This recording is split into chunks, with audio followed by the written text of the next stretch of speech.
Last weekend, Debbie Wasserman Schultz resigned among controversy as chair of the Democratic National Committee, a casualty of the leaked emails that were hacked from DNC servers. But she remains an honorary chair of Hillary Clinton's presidential campaign, and she is also still an incumbent candidate for Florida's 23rd congressional district. Her primary challenger for that seat is law professor Tim Canova, who was endorsed by the former presidential candidate, Bernie Sanders. While the federal investigation into the hacked emails and subsequent WikiLeaks dump that led to Wasserman Schultz's resignation continues, Tim Canova has also filed a complaint with the FEC alleging that the former DNC chair illegally used her position to spy on his campaign against her. So what's the latest? What's the proof? Let's find out as Professor Tim Canova joins us from Fort Lauderdale, Florida. What facts do you have in the complaint, Tim? Well, thank you, Larry. Our lawyers are preparing a complaint. We expect to file it early next week. When you look through the WikiLeaks email releases, you'll see that my name comes up dozens and dozens of times. And it's clear that Wasserman Schultz was using DNC resources to monitor our campaign and to develop strategy on how to respond to our campaign. And the use of party resources for her personal campaign seems that it would be a violation of federal law, and we're preparing a complaint to the Federal Election Commission. Have you been challenging her only since she got in trouble, or have you been there from the start? From the start. I jumped into this race in early January, and we picked up steam pretty quickly. We raised $1 million before, I think, May 1st, if I remember correctly, all in small contributions. I have not taken a penny from any corporate interests. I've said I will not take money from political action committees that are funded by corporations. I will not set up a super PAC. And I challenged her to a series of debates months ago, and she still hasn't responded whatsoever. So we're the fastest growing grassroots congressional campaign in the country, even before this scandal hit. So we're well positioned. Our primary is August 30th. Absentee ballots are arriving in people's mail in another few days, and we're well positioned to win this race. Hillary Clinton has named Debbie Wasserman Schultz the honorary chair of her presidential campaign's 50-state program. What do you make of that? It really doesn't. You know, I think they were trying to find a graceful way out for Wasserman Schultz. And there really was not a way for her to gracefully exit after the scandal hit. I can't imagine Hillary Clinton coming down here to campaign for Wasserman Schultz. You saw the kind of reception Wasserman Schultz got just from the Florida delegation. You know, she's highly unpopular around the country. I think she would drag down the ticket if she were to be very active publicly campaigning for Hillary Clinton.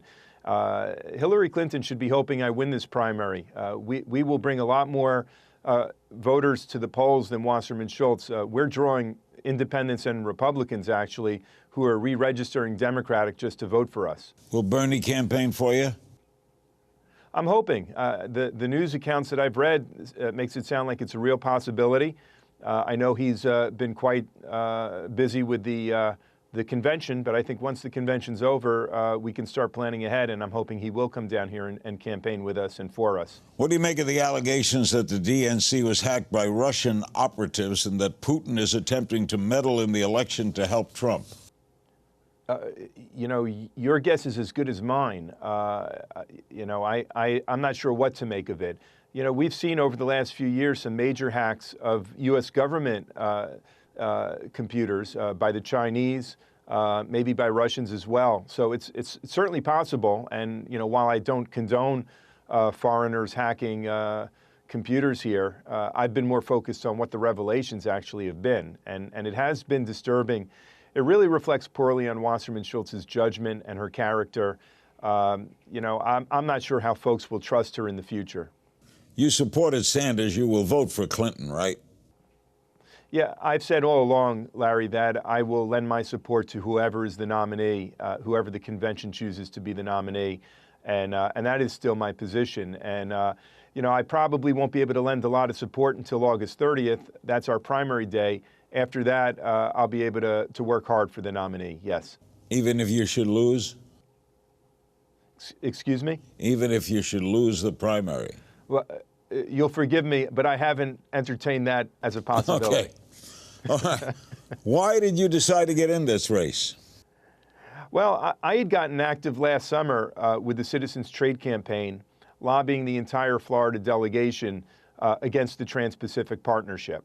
And Debbie Wasserman Schultz was the least responsive of the entire delegation.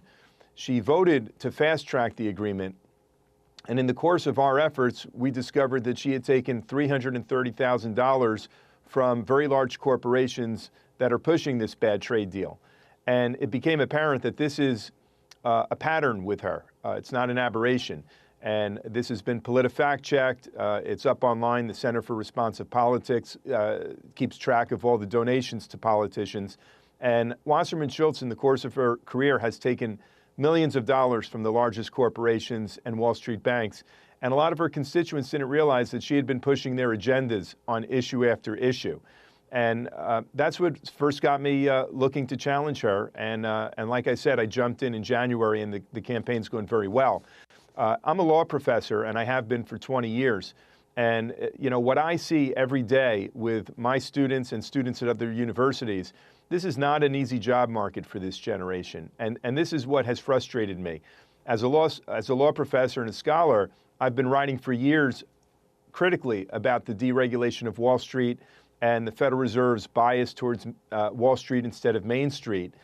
And you know, I just feel a lot of frustration that establishment politicians are really not responding to this crisis. And it is a crisis. The New York Times a few weeks ago had a piece that for millennials, they're more likely to be living at home with their parents like into their 30s than starting families of their own.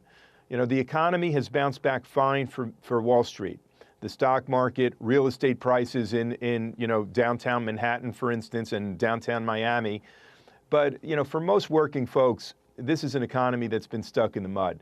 Tim, the best of luck. We'll be in touch, and thanks for your time today. Thank you, Larry. I appreciate it. Nice to be with you.